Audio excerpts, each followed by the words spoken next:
오늘 실패한 인생에게 찾아오시는 주님이라는 제목으로 함께 말씀 나누겠습니다. 여러분은 어느 때에 그 실패감과 좌절을 느끼십니까? 네. 언제 느끼세요? 오늘도 참지 못하고 아이에게 버럭 소리를 지르는 자신을 보면서 그런 실패감 혹시 느끼지 않으십니까? 가끔 저는 그럴 때가 있는데요. 못 참고 혈기를 못 참고 예은이에게 짜증을 내거나 할 때가 가끔 있습니다. 자주 있지는 않습니다. 아주 가끔. 그럴 때 내가 또 참지 못하고 이랬구나, 그렇게 생각이 들기도 하고요. 보통 우리가 내가 이렇게 연약하고 무능한 존재구나라는 사실을 깨달으면서 마음이 상하거나 또 마음이 주저앉는 그런 때가 있습니다. 크고 작은 일을 만나면서 우리는 종종 이런 쓰디쓴 실패감을 맛보게 됩니다. 혹은 내 인생 자체가 꼬일 대로 꼬여서 일이 전혀 풀리지 않는다고 생각할 수도 있을 것 같습니다. 어떤 사건이 아니고 그냥 내 인생 자체가 실패감으로 가득하고 낭망함으로 가득한 일들도 있을 수 있습니다. 그래서 내가 바라는 무언가가 전혀 제대로 된 적이 한 번도 없다, 그런 일들이 거의 없다라고 느낄 수도 있겠습니다. 저는 제 삶 자체에 대한 어떤 실패감은 그렇게 크게 느끼지 않지만 종종 사역자로서 또 한 사람의 성도로서 실패와 좌절을 느낄 때가 있습니다. 지난주에 저는 청년부 겨울 수련회에 다녀왔습니다. 꼭 지금으로부터 일주일 전 지난주 금요일 이 저녁 시간 제가 청년부 수련회에서 이제 말씀을 전했었습니다. 성도님들이 함께 기도해 주신 덕분에 무사히 잘 다녀왔고 큰 은혜가 있었습니다. 우리 귀한 청년들이 바쁜 와중에도 하나님을 갈망하면서 은혜의 자리로 달려왔고 주님께서 말씀하시고 또 만나주시는 경험을 했습니다. 그런데 참으로 아이러니하게도 이런 은혜의 사건 직후에, 은혜의 시간 직후에 시험과 어려움은 찾아오는 것 같습니다. 오히려 그런 때가 시험에 들기 또 마음이 어려워지기 더 어려운 시기인 것 같아요. 구체적으로 어떤 일들이 있었는지 다 설명할 수는 없지만 제가 실패감을 느끼게 되는 때는 보통 사역자로서 제게 맡겨진 양무리들을 잘 돌보지 못하고 어떤 제 능력의 한계로 인해서 그들의 필요를 채우지 못한다고 느낄 때인 것 같습니다. 수련회 통해서도 그런 것들을 느꼈지만 수련회 이후에도 주중에 이제 있었던 여러 가지 복합적인 일들을 통해서도 그런 일들을 이제 느꼈던 것 같습니다. 수련회 직후에 저의 어떤 한계와 연약함을 알아가는 시간이 있어서 한동안 조금 마음이 힘들고 어려웠던 것 같습니다. 보통은 수련회 때 우리 청년들에게 도전하고자 하는 그 말씀을 열심히 준비하면서 기대하게 되는 어떤 그림이 있습니다. 그래서 청년들이 제가 말씀을 저는 막 통회하고 눈물과 콧물을 막 흘리면서 하나님을 부르짖고 주님을 위해서 내 삶을 드리기로 결단하고 막 성령의 역사가 일어나서 막 뒤집어지고 놀라운 일들이 일어나는 그런 기대를 하고 말씀을 준비하죠. 그런데 물론 그런 은혜가 전혀 없었던 건 아니고요. 기대했던 그런 모습들이 아주 없었던 것도 아닙니다. 그러나 여전히 그대로인 사람들도 있고 말씀 앞에 더 적극적으로 반응하기를 기대하는데 그 지체가 좀 더 적극적으로 하나님 앞에 반응하기를 기대하는데 생각보다 반응하는 지체들이 그다지 많지 않을 때도 있습니다. 그리고 그런 은혜의 자리 이후에 다시 일상으로 돌아왔을 때에도 속상한 일들 혹은 시험에 들만한 일들이 생기기도 하면서 그때 제 자신에게 스스로 내가 사역자로서 정말 많이 부족한가? 나한테 정말 이렇게 능력이 없나? 내가 이렇게밖에 못하나? 이런 생각과 함께 제 자신에게 실망하고 실패감을 느끼게 될 때가 있습니다. 물론 이번 한 주간 그런 어려운 마음들을 시편 말씀, 이번 주 큐티인 본문이 시편 말씀이었잖아요. 큐티인 말씀, 시편 말씀 묵상하면서 그 시인이 믿음으로 이제 주님의 구원을 바라고 찬양하고 선포하는 그 고백을 통해서 위로를 받을 수 있었습니다. 나는 연약하지만 완전하신 주님을 바라야 하고 또 청년부 수련회 주제에서 이야기했던 것처럼 그래서 우리가 하나님을 추구해야 하고 또 하나님을 갈망하기로 결단해야 하는 것이죠. 그러면서 그렇게 주님은 또 저를 다듬어 가셨습니다. 지난주 청년부 이제 수련회 때 저녁 집회 때 저는 요한복음 4장에 있는 말씀을 가지고 나눴는데요. 사마리아 여인을 예수님께서 만나 주신 그 본문으로 말씀을 나눴습니다. 사실 그 여인은 저보다 더 실패한 인생의 사람이었습니다. 남편이 5이나 있었고 현재 있는 남편도 정식 남편이 아니었죠. 결혼에 실패하고 일반적인 가정, 정상적인 부부 관계에 실패했던 사람이었습니다. 뿐만 아니라 유대인들은 상종하지 않는 사마리아인, 혼혈인이었죠. 그런 사람이었습니다. 그런데 그 여인에게 예수님이 찾아오셨습니다. 오늘 본문에도 그 사마리아 수가성 여인처럼 실패한 사람이 나옵니다. 여러분도 잘 아시는 베드로입니다. 요한복음 21장은 사실 요한복음의 이 마지막 장으로 사실은 마치 없어도 되는 그런 내용의 장이에요. 그래서 이후에 20장으로 매듭 짓고 마치 이후에 그냥 하나가 더 추가된, 한 장이 더 추가된 것과 같은 그런 내용입니다. 20장까지 예수님의 공생의 사역과 십자가 또 부활까지 또 그 이 책에 이 요한복음의 기록 목적까지 다 제시하고 마무리를 합니다. 그런데 그렇기 때문에 21장이 없어도 전혀 어색하거나 이상할 것이 없는 그런 내용인데요. 그런데 갑자기 뜬금없이 21장이 나오면서 베드로를 비롯한 7명의 제자들이 갈릴리로 돌아가서 물고기를 잡는 장면이 나옵니다. 그리고 거기서 제자들이 예수님을 만나고 우리가 잘 아는 것처럼 베드로가 예수님의 네가 나를 사랑하느냐라는 질문을 3번 받는 장면이 나옵니다. 왜 사도 요한은 이 내용을 꼭 기록해서 남겨야만 했을까요? 굳이 20장까지만 써도 되는데 왜 21장을 꼭 기록해서 남기려고 했을까요? 대다수의 학자들은 이것이 예수님을 3번 부인했던 베드로의 그 사도성이 예수님을 통해서 회복되었음을 확증해 주기 위해서 또 그렇게 21장을 요한이 기록했다라고 보고 있습니다. 다른 공관복음서 마태, 마가, 누가 복음에는 이 사건이 기록되어 있지 않습니다. 그러나 사복음서 모두에 기록되어 있는 베드로가 예수님을 부인한 사건, 그것으로 볼 때 많은 사람들이 베드로가 예수님을 3번 부인했다라는 것은 아마 알고 있었을 것입니다. 그렇기 때문에 예수님을 3번이나 부인했던 이 베드로가 과연 사도의 자격이 있는가 이렇게 의심하면서 이 일을 제기하는 사람들이 분명히 있었을 것입니다. 사도 요한은 베드로가 예수님을 만나서 그 실패를 회복하고 예수님으로부터 다시 한번 사명을 받고 그리고 그럴 뿐만 아니라 그가 여전히 같은 제자들 가운데서도 여전히 리더로서의 위치로서 제자들을 이끌어가고 있음을 보여주기 위해서 이것을 기록했다라고 우리가 볼 수 있습니다. 오늘 본문 말씀은 예수님께서 제자들에게 부활하신 자신을 나타내신 3번째 사건으로 기록합니다. 물론 그것보다 훨씬 더 많이 예수님은 부활하신 이후에 다양한 사람들에게 자신의 부활하신 모습을 보여주시고 만나주셨지만 이 11명 안에 해당되는 제자들을 만나는 이 만남은 이번이 3번째라고 요한이 분명하게 기록합니다. 예수님은 부활 후에도 지속적으로 제자들을 돌보시고 그들의 사역에 관심을 갖고 계셨습니다. 그냥 예수님은 십자가의 그 중요한 사명을 감당하셨고 부활하셨으니까 끝이 아니라 그 이후에 이 제자들 어떻게 사명을 감당하게 하실지 여전히 제자들을 사랑의 눈으로 보셨고 그들에게 맡겨질 그 사명을 놓고 예수님이 그들을 계속 찾아오셨던 거죠. 특히 베드로와 만나시는 이 사건은 실패한 제자들을 예수님께서 여전히 사랑하고 계신다, 그 사실과 또 그들의 사도의 권위를 회복시켜서 복음 전파라는 아주 막중한 그 사명을 감당케 하심을 보여주는 아주 감동스러운 장면입니다. 베드로를 비롯한 이 7명의 제자들은 예수님의 부활을 경험한 이후에 디베랴 호수로 갑니다. 디베랴 호수는 이제 디베랴는 갈릴리의 어떤 행정 도읍지예요. 그래서 디베랴 호수, 갈릴리 호수 똑같은 말입니다. 베드로 그리고 도마, 나다나엘, 세베대의 아들들 요한과 야고보 또 다른 제자 2 이렇게 7명이 이제 있었는데 그들 사이에서 시몬 베드로가 나는 물고기 잡으러 가노라라고 말을 하자 다른 제자들도 우리도 함께 가겠다라고 말하면서 그를 따라 나섭니다. 이는 베드로가 비록 예수님을 부인했지만 여전히 제자들 가운데서 리더의 위치에 있었던 것을 보여주죠. 그래서 베드로가 나는 갈릴리로 갈래, 고향으로 돌아갈래. 다른 제자들도 그래 그럼 우리도 같이 가자 이렇게 가게 되는 거죠.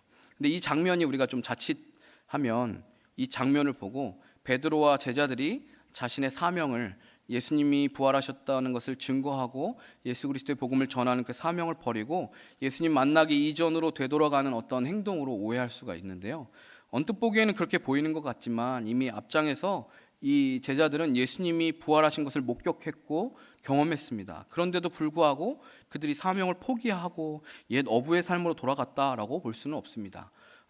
그렇다면 왜 제자들은 이 고향으로 다시 돌아갔는가? 왜 자기들의 고향으로 돌아와서 물고기 잡는 일을 다시 했던 것일까? 예수님께서 부활하신 후에 제자들보다 먼저 갈릴리에 가서 그들을 기다리겠다고 하신 그 약속, 그것을 따르는 것입니다. 마태복음 26장, 28장에 보면 예수님이 그 약속을 주시는 걸 볼 수 있죠. 그래서 내가 너희들보다 먼저 갈릴리로 가겠다라고 말씀하신 것, 그 약속을 기다리면서 제자들은 고향으로 돌아가는 것이죠. 예루살렘에서 예수님의 부활을 목격한 제자들은 그 약속대로 자신들의 고향인 갈릴리로 돌아오고, 예수님을 만나기 전까지 자신들의 어떤 현실적인 그 생계를 유지하기 위해서 물고기를 다시 잡기 시작한 거죠. 예수님 기다린다고 마냥 아무것도 안 하고 가만히 있을 수는 없잖아요. 그렇지만 여전히 그들 안에는 실패감이 젖어 있고, 예수님을 끝까지 따라가지 못했다라는 그 좌절감, 실패감이 가득한 상태로 그런 슬픈 마음으로 여전히 거기서 고기를 잡고 예수님을 기다리고 있었습니다. 대다수의 제자들의 고향이기도 했고, 주님께 그들이 처음으로 부르심을 받았던 곳이 바로 이 갈릴리예요. 갈릴리는 굉장히 중요한 의미가 있어요. 예수님이 사역을 하셨던 아주 많은 사역을 하셨던 지역이기도 하고, 제자들이 예수님을 만났던 그런 특별한 장소예요. 추억의 장소, 아주 뜻깊은 장소였죠. 저는 여기 갈릴리를 가봤는데요. 그 예수님이 밟으셨던 그 땅을 나도 밟고 있다라는 것만으로도 감격이 있는데, 이 제자들은 어떤 마음으로 이 갈릴리로 과연 돌아갔을까요? 약 2년 동안 예수님과 동거동락하면서 수많은 추억과 경험이 서려 있는 그곳입니다. 예수님과 함께 웃고 즐거워하고, 예수님 놀라운 일들을 행하셨던 것들을 직접 눈으로 목격하고, 예수님의 말씀을 들으면서 감동을 얻고 그 말씀 앞에 엎드리게 되는 그런 사건들을 경험했던 곳이죠. 아마도 예수님께서 갈릴리에서 제자들을 다시 만나자고 하신 것은 바로 그런 아름다운 추억들을 기억하게 하시고, 또 실패하고 낭망한 제자들에게 그 처음 사랑, 예수님을 만났을 때 경험했던 그 처음 사랑을 회복하고 사명을 회복시켜 주시려고 하신 말씀 같습니다. 혹시 영화 건축학개론 보셨나요? 네, 제가 좋아하는 영화 중에 하나인데, 거기 보면 수지하고 이재훈이 둘만의 추억이 서려 있는 그 한옥집에 첫눈이 내리면 우리 거기서 만나자, 그렇게 약속을 하거든요. 마치 그것처럼 예수님과 제자들이 마치 첫사랑의 그 약속을 하는 것처럼, 내가 부활하면 우리 갈릴리에서 다시 만나자, 마치 그 약속을 하는 것처럼 그 두 존재가, 예수님과 제자들이 같이 그 추억이 함께 서려 있는 그 장소를 예수님 선택하셔서 제자들을 부르시는 것이죠. 그런데 이런 이유뿐만 아니라 제자들이 디베랴 호수에서 예수님과 재회하는 이 사건 자체가 사실은 제자들이 예수님을 따르게 되었던, 예수님께 사명을 받아 예수님의 부르심을 받아서 콜링을 받아서 자신들의 삶을 주님께 맡기기 시작했던 그 사건과 그 시기, 그때와 매우 닮아 있습니다. 베드로가 대표적으로 그랬었죠. 오늘 본문의 장면처럼 예수님을 만나던 그때에도, 물론 그때가 예수님을 처음 만났던 것은 아니지만 예수님의 부르심을 받았던 그때에도 제자들은, 베드로는 밤이 새도록 수고했으나 물고기를 한 마리도 잡지 못했습니다. 그러다가 예수님이 말씀하시는 것에 순종해서 그물을 던진 그 결과 엄청난 물고기를 잡았던 그 장면이 똑같이 지금 반복되고 있습니다. 오늘 이 사건을 경험하면서 제자들은, 베드로는 예수님을 처음 만난, 예수님의 부르심을 처음 받았던 그날, 그 아침을 아마 자연스럽게 떠올리지 않았을까요? 너무나 똑같잖아요. 예수님이 나를 불러주셨던, 예수님이 나와 함께 가자고 말씀하셨던 그날 그 아침의 그 사건과 너무 똑같으니까 당연히 예수님이 날 부르셨던 그때가 생각날 수밖에 없겠죠. 베드로가 예수님을 3번 부인하긴 했지만 사실 베드로뿐만 아니라 제자들 모두 예수님을 버리고 도망갔던 실패자들, 배신자들이었습니다. 그리고 예수님께서 부활하셨다고는 하나 그들은 아직까지 어떤 구체적인 삶의 방향과 갈피를 잡지 못하고 방황하고 있습니다. 예수님은 부활하신 게 맞고 그 예수님을 경험했지만, 그렇지만 현실의 문제 앞에 여전히 해결되지 않는, 내가 어디로 나아가야 할지 모르겠고 내가 어떻게 살아가야 될지 모르겠는, 이렇게 실패하고, 예수님 부활하셨는데 오히려 더 민망하죠. 내가 그렇게 무서워서 도망갔던 그 예수님, 말로는 내가 예수님 사랑한다고 말해놓고, 내가 죽기까지 따르겠습니다 말해놓고, 예수님 부활하신 그 예수님, 그 앞에서 내가 알던 예수님도 아니에요. 사실 어떻게 보면 하나님의 아들, 하나님이신 그분, 내가 그분을 따른다고, 이런 내가, 예수를 배반했던 내가 이런 실패감과 이런 낭망함으로 갈피를 잡지 못하고 방황하고 있었던 거죠. 만약에 저라도 나 같은 배신자가, 도망갔던 내가 어떻게 감히 예수님을 따라서 내가 제자라는 이름을 내가 어떻게 감히 내가 그걸 감당하겠나, 그런 생각이 들어서 아주 깊은 낭만과 실패감에 아주 젖어 있었을 것 같습니다. 예수님을 사랑하고 부활하신 예수님을 만나 뵈었지만 감히 내가 예수님의 하나님의 제자, 복음을 전할 사도라는 직책을 감당 못하겠다라는 그런 처참한 그런 상황들을 이들은 마주하면서 아마 괴로워했을 것입니다. 당장 생계의 문제조차도 해결하기 급급했던 이 제자들이 현실 앞에서 그들의 어깨가 아마 많이 축 처져서 있었을 것입니다. 그게 마치 오늘 사는 우리의 모습과 참 닮아 있지 않나, 그런 생각을 해봅니다. 물론 이런 실패의 모습이 제자들이 예수님을 믿지 않는다거나 예수님을 사랑하지 않는다라는 그런 의미는 아니었습니다. 예수님을 발견했을 때 베드로의 반응을 보면 왜 그렇게 말할 수 있는지 우리가 이해할 수 있습니다. 처음에 이 제자들이 밤이 새도록 물고기를 잡을 때 그날 그 아침처럼 예수님이 제자들에게 물어보시죠. 똑같이 얘들아 너희에게 고기가 있느냐? 라고, 물고기를 잡았니? 라고 물어보시는 것이죠. 그 음성 앞에 제자들이 하나도 못 잡았습니다 하고 이제는 시키시는 대로 그물 내어 던지고 물고기를 많이 잡죠. 그렇게 얘들아라고 부르시는 그 음성이 예수님이신 것을 몰랐던 제자들은 그냥 시키는 대로 순종해서 했던 것이죠. 근데 그 물고기를 정말 순종했더니 엄청나게 많은 물고기를 잡은 그 순간 예수님이신지 깨달은 거죠.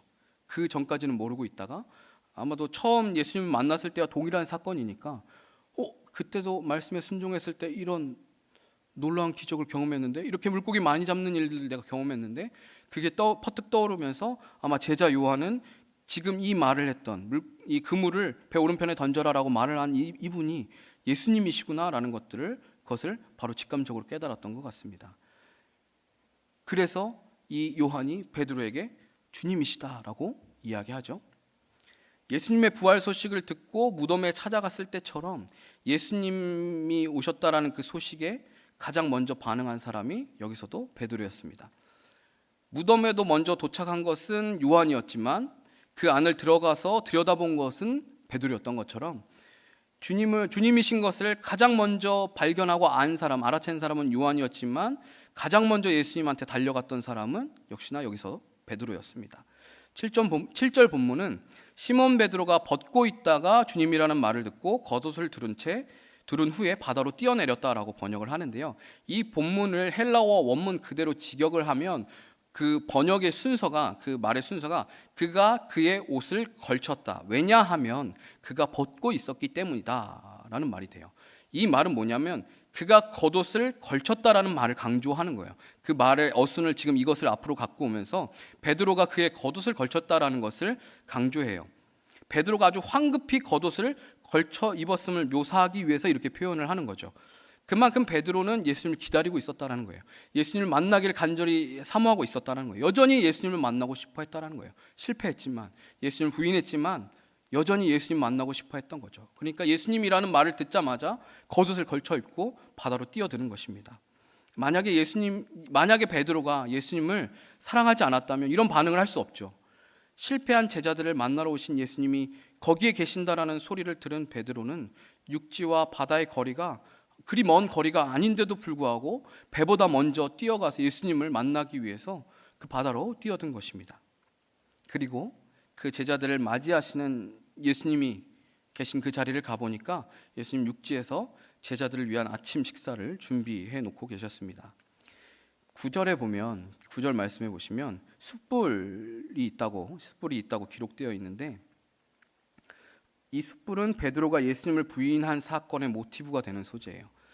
예수님께서 육지에 피워놓으신 이 숯불은 요한복음 18장 18절에서 베드로가 대제사장 집의 그 뜰 안에서 예수님 신문당하실 때 그 뜰 안에서 쬐던 그 숯불이라는 단어와 원어 성경으로도 동일한 단어예요. 한글 성경에서도 숯불이라고 번역되어 있지만 원어상에도 동일한 숯불이라는 단어를 사용하고 있어요.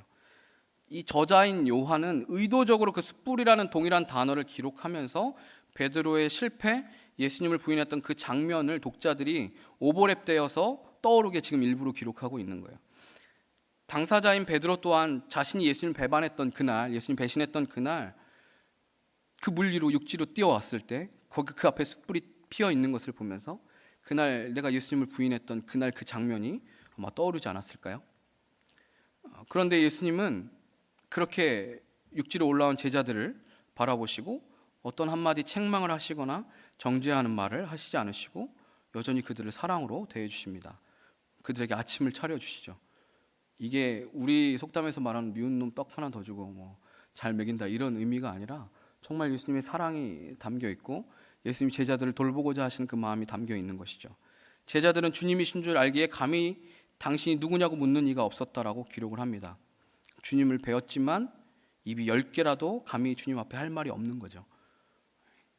이미 부활하신 주님을 만났지만 주님 앞에 또 서도 여전히 죄책감이 있는 거예요. 나는 예수님 부인했는데, 난 도망쳤는데, 그 죄책감 앞에 감히 예수님 앞에 어떤 말도 할 수 없는 거죠. 예수님을 부인하고 배신한 그 실패감과 절망감 속에서 그들은 속으로 흐느끼면서 그 아침 식사를 먹었을지도 모르겠습니다. 그리고 나서 예수님은 아침을 먹은 후에 시몬 베드로에게 이렇게 물어보십니다. 요한의 아들 시몬아, 내가 이 사람들보다 나를 더 사랑하느냐? 이게 이제 15절에 나오는데요. 15절 이제 앞부분을 보면 예수께서 시몬 베드로에게 이르시되라고 이렇게 표현을 하죠. 이 시몬 베드로라는 표현은 객관적으로 베드로라는 사람을 부를 때 사용하는 호칭이에요.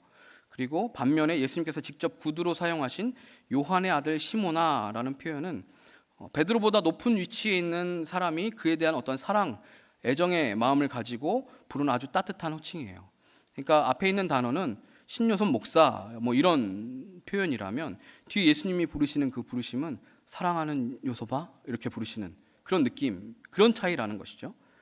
예수님께서 이런 따뜻한 표현으로 베드로를 부르시는 것은 자신을 배신한 이 베드로에 대해서 원망하거나 정죄하는 마음이 아니라 여전히 베드로를 사랑하시고 그를 신뢰하고 계시다는 사실을 우리에게 일깨워줍니다.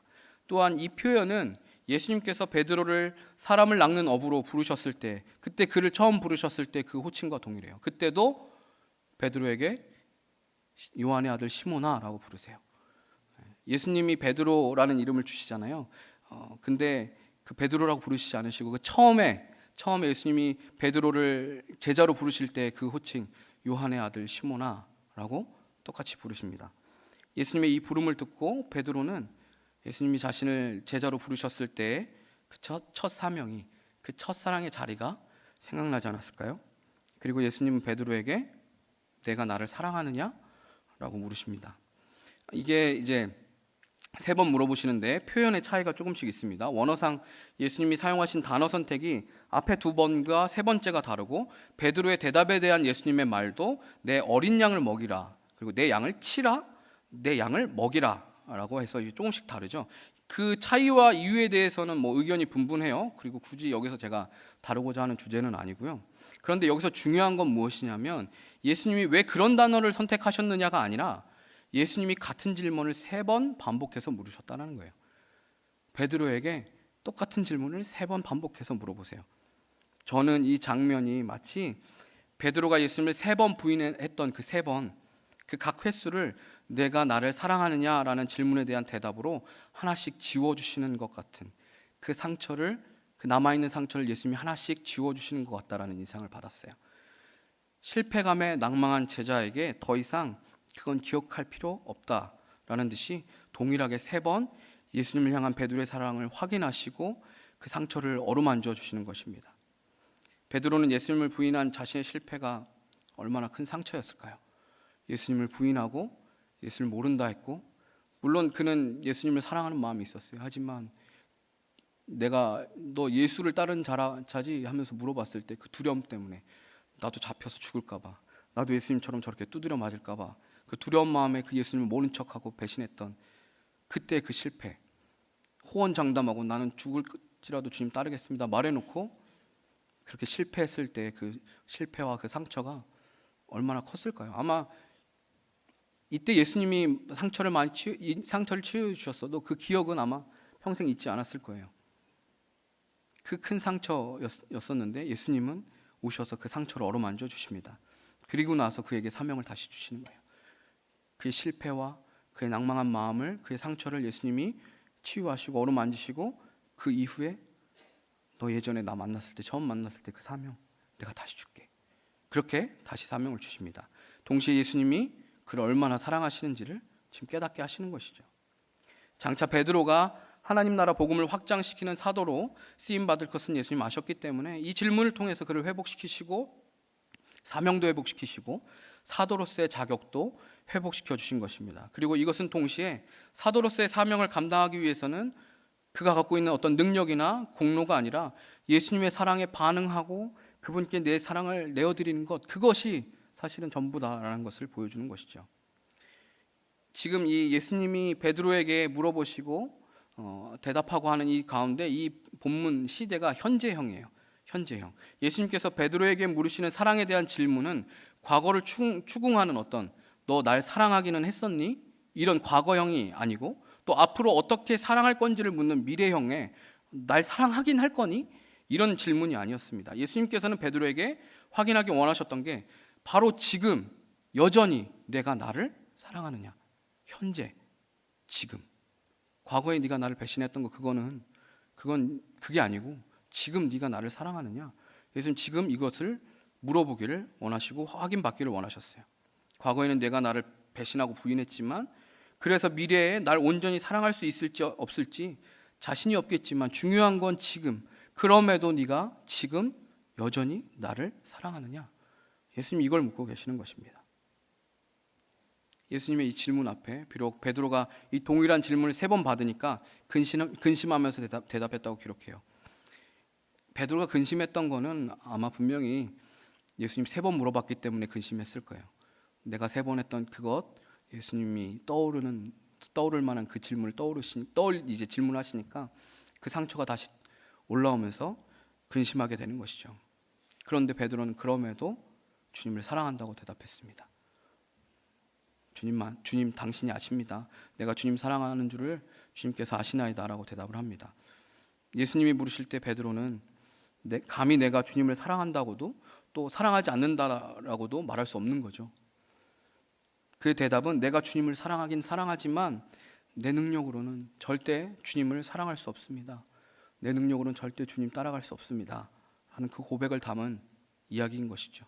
주님 그 대답을 듣기 원하셨던 거예요. 비록 실패한 인생이지만 여전히 내가 주님을 사랑하고 사랑하겠다라고 고백하는 그 대답을 듣기 원하셨습니다. 그래서 그에게 그 대답을 듣고 나신 이후에 나를 따르라 라고 말씀하시면서 그의 사명을 다시 한번 불러일으키시고 이후에 그가 어떻게 그 사명을 감당하게 될지 어떤 예언적인 말씀을 18절에서 주십니다. 사랑하는 여러분, 오늘 말씀에서 실패한 인생인 우리에게 찾아오시는 예수님, 베드로에게 찾아오셨던 것처럼 베드로처럼 실패한 우리에게도 찾아오시는 그 예수님에 대해서 우리가 3가지 기억하길 바랍니다. 먼저 첫 번째는 예수님은 실패한 우리에게 찾아오셔서 위로의 아침 식사를 예배하시고 먹이신다라는 사실입니다. 우리가 신앙적으로 성숙하지 못하고 여전히 죄의 습관에 의해서 넘어지고 내가 기도할 때에는 내가 예배 가운데서는 내가 주님의 말씀 따르겠습니다. 주님 위해서 내 생명 내놓겠습니다.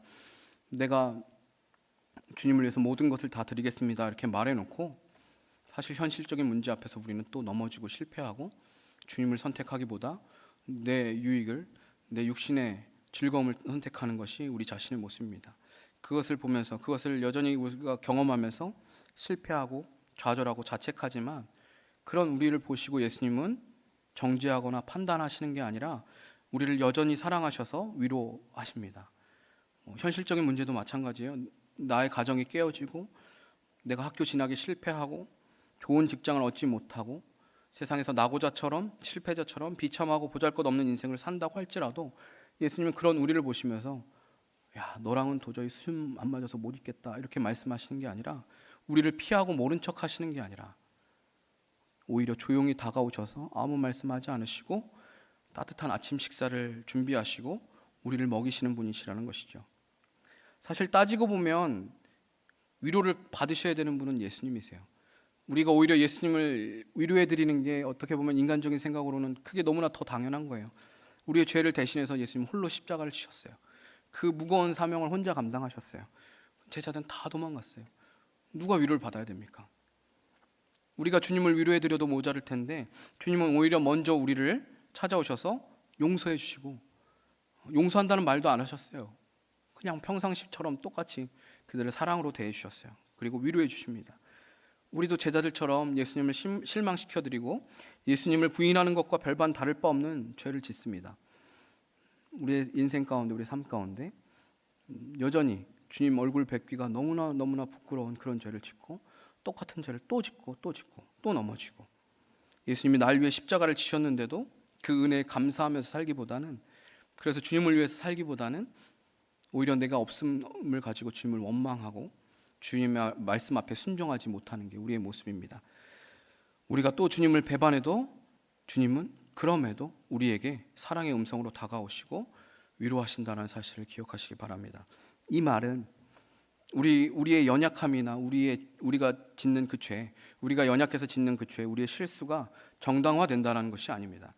진정 주님의 용서와 사랑에 감사하면서 반응하는 사람은 예수님의 그 사랑이 결코 당연한 것이 아니라, 그게 정말 당연한 게 아니라 이 악한 나에게 아침 식사를 차려주시는 그분께 결코 똑같은 아픔을 드리지 않기 위해서 또 결단하고 또 회개하고 또 돌이키는 그런 태도를 가질 수밖에 없는 것이죠.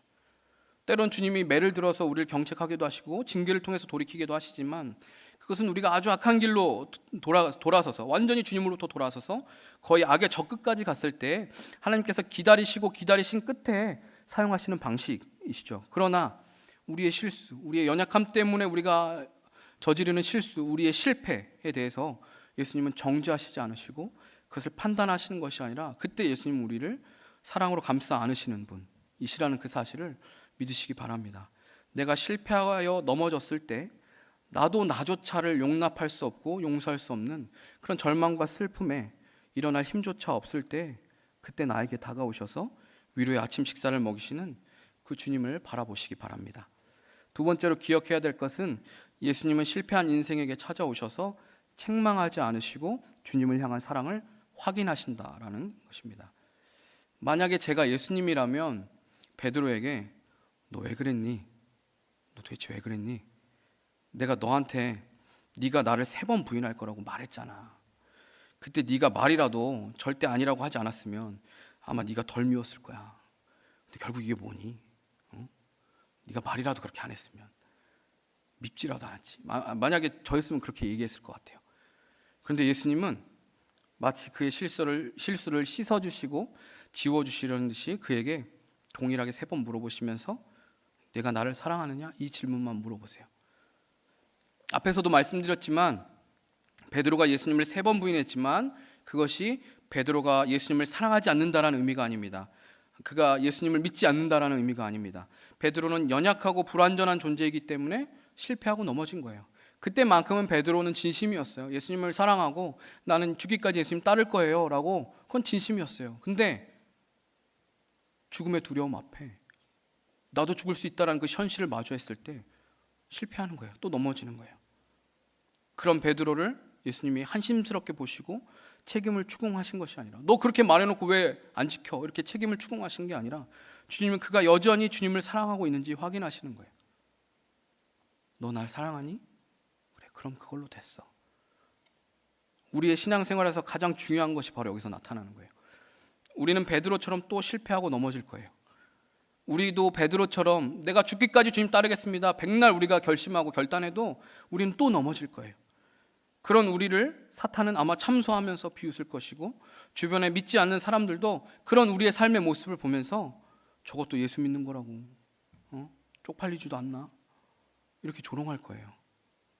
그러나 우리가 주님을 사랑하는 그 마음을 놓치지만 않는다면, 베드로처럼 비록 내가 주님 앞에 고개 들 수 없다 할지라도 주님을 향한 사랑을 나는 포기할 수 없습니다. 나는 또 실패해도 주님 사랑하는 마음 난 포기할 수 없습니다. 왜냐하면 주님 사랑하는 마음, 이거 말고는 내가 살 수 있는 방법이 없거든요. 그 사랑하는 마음, 내가 이거 놓치고선 내가 살 길이 없거든요. 그렇게 주님 사랑하는 마음을 잃지 않는 것이 가장 중요하고, 사실 그게 전부라고 할 수 있기 때문입니다. 우리 신앙생활은 다른 거 아니에요. 주님 앞에 우리가 뭔가 대단한 것, 위대한 것 이뤄내는 거 아니고, 주님 사랑하는 마음 그거 놓치지 않고 끝까지 가면 그게 신앙생활인 거예요. 예수님은 베드로에게 그걸 확인하기 원하셨던 거예요. 그러니까 다른 거 묻지 않으시고 너 나 사랑하니? 그거를 물어보시는 거죠. 제가 아무리 교회 사역을 뛰어나게 잘하고 설교를 탁월하게 잘해서 하루에 3,000명씩 회개를 하고 교회로 매주 100명씩 오게 제가 그렇게 만들어도 제 안에 예수 그리스도를 사랑하는 마음이 지금 없다면 그건 아무런 의미가 없는 거예요.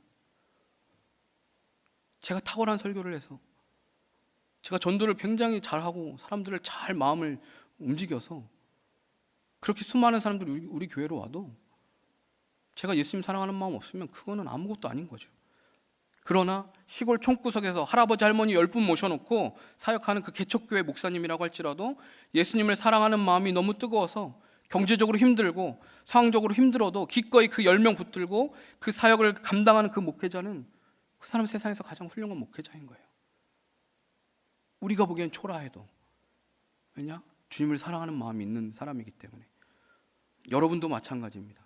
여러분이 아무리 세상에서 말하는 성공인 좋은 학벌을 갖게 되고 좋은 성적을 얻어도 돈을 많이 벌거나 11조를 1,000만 원씩 1억씩 하게 되어도 선행을 많이 베풀고 봉사활동을 많이 해도 얼마든지 예수님을 사랑하는 마음 없이 그것을 할 수 있다는 말이에요.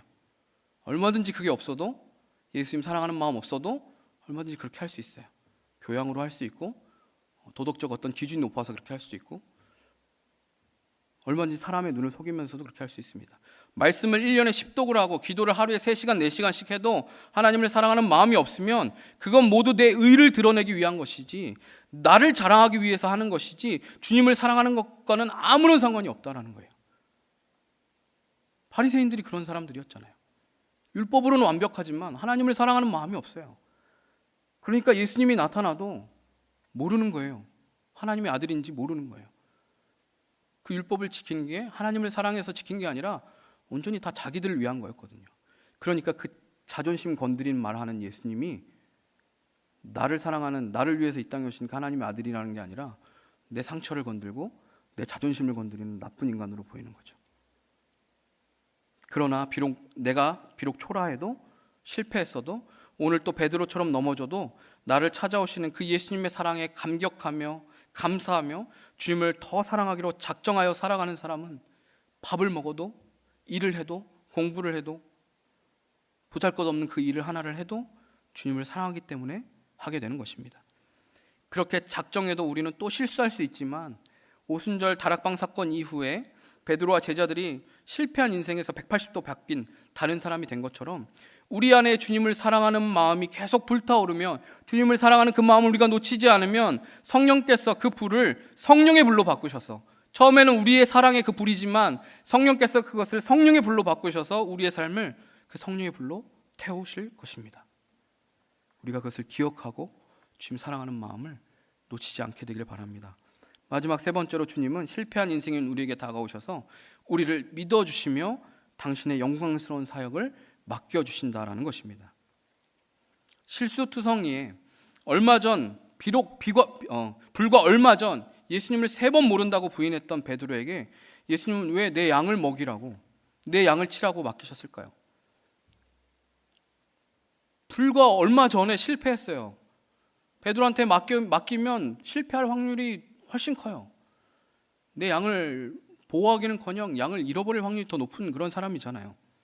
믿을 구석이라고는 하나도 없었던 그에게 예수님은 도대체 무슨 자신감으로 그 막중한 사명을 베드로에게 주셨을까요? 예수님께서 그렇게 하실 수 있었던 이유는 앞에 2번으로 이미 나왔지만 예수님께서 베드로를 여전히 사랑하시기 때문이고 동시에 베드로 또한 여전히 주님을 사랑하기 때문이에요. 사랑하기 때문에 예수님은 베드로를 믿어주고 기다려주시는 것입니다. 사람들은 누군가를 사랑할 때 그 사람에게서 내가 할 수 있을 만한 것이 있어야만, 믿을 만한 어떤 구석이 있어야만 믿어주고 사랑할 수 있다라고 말합니다. 그러나 사람 중에 믿을 만한 사람이 어디에 존재합니까? 예수님 외에 사람 중에 우리가 끝까지 믿고 신뢰할 수 있는 사람이 어디에 있습니까? 단 한 사람도 존재하지 않습니다. 만약에 여러분이 결혼을 하실 때 나만 믿고 따라와 라는 말을 믿고 선택하셨다면 속으신 거예요. 그런 사람은 존재하지 않습니다. 믿을 수 있는 사람은 없어요. 우리는 어떤 믿을 만한 구석이 있어야만, 사랑할 만한 어떤 자격을 갖추고 있어야만 사랑할 수 있고 믿을 수 있다고 생각해요. 그런데 하나님은 우리에게 믿을 만한 능력이 있거나 우리가 하나님한테 신뢰를 드릴 수 있는 어떤 그런 우리에게 능력이 있거나 자격이 있어서 우리를 사랑하신 게 아니에요. 쟤는 믿을만하군. 얘는 나를 사랑하는 게 맞군. 하나님 그걸 보고 우리를 사랑하시고 우리에게 사명을 맡겨주시는 게 아니에요. 오히려 정반대로 하나님이 우리를 사랑하시니까 믿어주시는 거고, 사랑하시니까 우리한테 사명을 주시는 거예요. 여러분에게 샘터장이나 샘터지기, 리더나 임원 등의 중요한 직책이 주어지는 것은 여러분에게 자격이 있거나 여러분에게 능력이 있어서 주어지는 게 아니에요. 물론 이제 담임 목사님이 이것들을 맡길 때 그런 것들을 고려하시겠죠. 사람 인간적인 능력도 어느 정도 고려는 하시겠죠. 근데 하나님의 입장에서, 하나님의 위치에서 여러분들에게 그러한 생명을, 영혼을 담당하는 그 중요한 사명을 맡기실 때에는 여러분이 자격이 있거나 혹은 우리에게 어떤 능력이 있어서 그것을 맡기시는 게 아니라는 거예요. 하나님 여러분을 사랑하시기 때문에, 하나님 우리를 사랑하시기 때문에 그 일을 맡기시는 거예요. 즉 여러분을 사랑하니까 신뢰해 주시고, 사랑하니까 그 일을 여러분에게 맡겨주시는 거예요.